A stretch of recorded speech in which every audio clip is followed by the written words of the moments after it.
body blow. Has Oscar recovered from that challenge that forced him off? Yes, he has.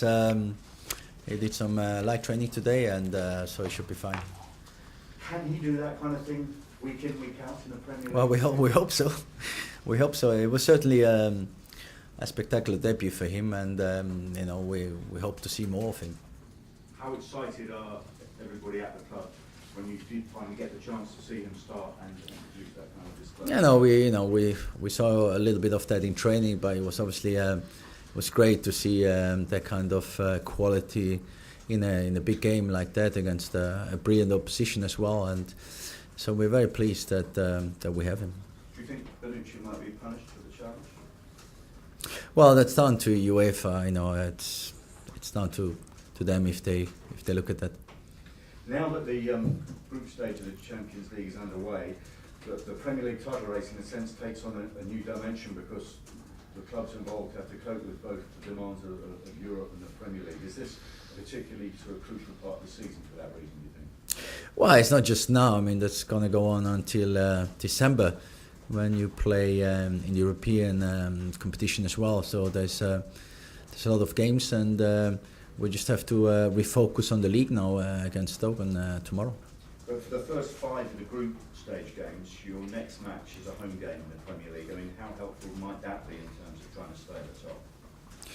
Yeah, it's better to play home than away, so there's no travelling involved for sure. Stoke hasn't been involved in any games this week, so we need to be aware of that. But we're fully focused to try and stay at the top. Some sides find Stoke particularly difficult opposition because of the physical nature of their team. What's your view on this?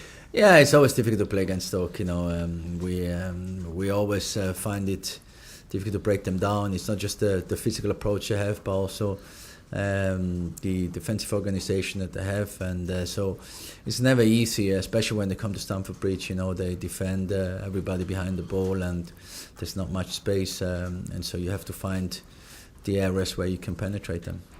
There were some reports that Roman Abramovich visited the training ground, spoke to the players and the management yesterday. Mm-hmm. Is that true? What sort of mood was he in?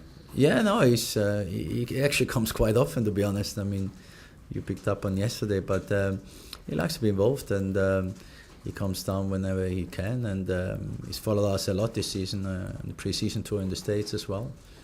So he's always around when he can. And was his demeanour fairly happy? Well, obviously we weren't happy about the result we got on Wednesday night for sure. So it wasn't a particularly happy camp yesterday here, but we'll have to try and pick ourselves up and go again and try to win points in the Premier League now. From your point of view, is it good that he is involved like that? Yeah, of course, he's the owner, and he likes to know what's going on, and he likes to speak to people, and he does that all the time. Last night at the Spurs-Lazio game, there was some racist chanting. Just on a general point, I mean, how much of a problem is offensive chanting, do you think? Well, I said before in a press conference that there's a lot of campaigns and against it, and I think we have to try our best to fight it in every possible way. I think we should try to make the people understand that it hurts other people, chanting things like that. And I mean, not just chanting. I mean, I gather that John Obi Mikel has closed down his Twitter account after getting racist abuse on it as a result of people suggesting it was his fault for the equaliser. Well, his intention was to close the account anyway, so it was a good reason to close it. But I think in general, the social media, especially Twitter, because it's anonymous and so on, it's a dangerous vehicle to express yourself, and so I don't think it's fair. If somebody has to express an opinion, he should put his face to it. And finally, for me, on a totally different subject altogether, the Ryder Cup starts next Friday. Will you be watching? What are your favourite memories of it? Well, I haven't been watching much golf, to be honest, these days. I'm not even sure who's involved in the European team, so on. So I probably won't have much time. I'll have a glance, but I won't have much time to follow it. But it's generally not regarded as a good sign when the owner comes and he's not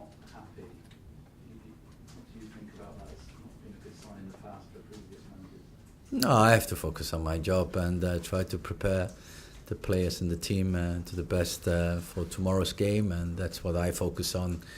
As I said, you picked up on yesterday, but he's been here many times before. Do you think that any Chelsea manager's job depends on getting the team playing expansively but also winning at the same time? Do you think that's fair to say that any Chelsea manager's job, any Chelsea manager, at least their job? At the big club, you always under pressure, and you have to try and win games in the right manner as well. I mean, that's part of being part of a big club, and nothing different with us. High Court judge this week described him as courteous. Who? Mr. Ivanovic, but also as ruthless. Do you agree with both of those sentiments?